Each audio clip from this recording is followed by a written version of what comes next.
சனீஸ்வரனை கண்டாலே பயமா? ஏன் சனி பகவானை பார்த்தாலே நமக்குள்ள ஒரு பயம் தோன்றுகிறது? இதற்கு பின்னால் உள்ள நிஜமான கதை என்ன? சனிக்கிழமையின் மர்மம் என்ன? இந்த வீடியோ ஃபுல்லாக பாருங்க, கண்டிப்பாக தெரிஞ்சுப்பீங்க. சூரிய பகவானுக்கும் சாயாதேவிக்கும் பிறந்த மகன்தான் சனி பகவான். ஆனால் இவரது பிறப்பிலேயே ஒரு சாபம் சூழ்ந்திருந்தது. சனீஸ்வரன் தாயின் கருவில் இருக்கும் போதே அவரின் தாய் சாயாதேவி கடும் தவம் மேற்கொண்டிருந்தார். அவர் கண்களை திறக்காமல் உணவும் உண்ணாமல் விரதத்தில் இருந்ததால் சனீஸ்வரன் கருவிலிருந்து விரைப்பாகி பிறந்தார். அவரது உடல் கருமை கொண்டிருந்தது. கண்கள் தீவிர சக்தியுடன் இருந்தன. இவரை பார்த்தவுடன் சூரிய பகவான் கூட அவரை ஏற்கவில்லை. சனீஸ்வரன் கடும் தவம் செய்து அற்புதமான சக்தியை பெற்றார். ஆனால் அவர் எந்த ஒருவரை பார்த்தாலும் அவர்களின் வாழ்க்கையில் மாற்றங்கள் ஏற்படும். ஒருமுறை அவர் தனது தந்தையை பார்த்தவுடன் சூரிய பகவான் காய்ந்து போய்விட்டார். தன் சகோதரன் யமனை பார்த்தவுடன் யமனுக்கு பல கடினமான சோதனைகள் வந்துவிட்டன. இதனால் தேவர்களும் அசுரர்களும் கூட சனீஸ்வரனின் பார்வையை பயமாக கருத தொடங்கினார்கள்.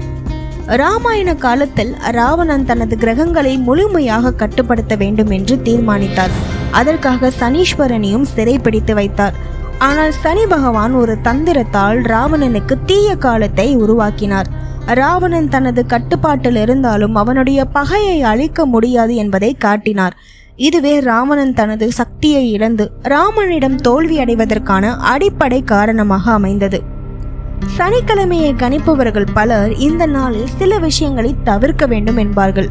புதிய முயற்சிகள் செய்யக்கூடாது, முக்கியமான காரியங்களை தள்ளி வைக்க வேண்டும், தெய்வ வழிபாடு மற்றும் தர்ம காரியங்களில் ஈடுபட வேண்டும் என்று கூறுவார்கள்.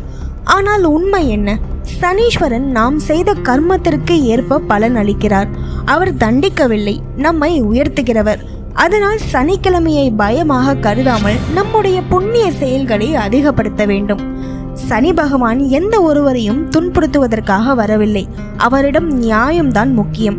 வாழ்க்கையில் எந்த சோதனையும் வந்தாலும் நம்முடைய தவறுகளை திருத்தினால் அவரின் அனுகிரகம் நம்மை உயர்நிலைக்கு அழைத்து செல்லும் என்பதுதான் உண்மை. இது பற்றிய உங்கள் கருத்து என்ன? சனிக்கிழமையை நீங்க எப்படி அனுபவிக்கிறீங்க? கீழே கமெண்ட் பண்ணுங்க. இந்த வீடியோ உங்களுக்கு பிடிச்சிருந்துச்சுன்னா லைக் பண்ணிட்டு உங்க ஃப்ரெண்ட்ஸுக்கும் ஷேர் பண்ணுங்க.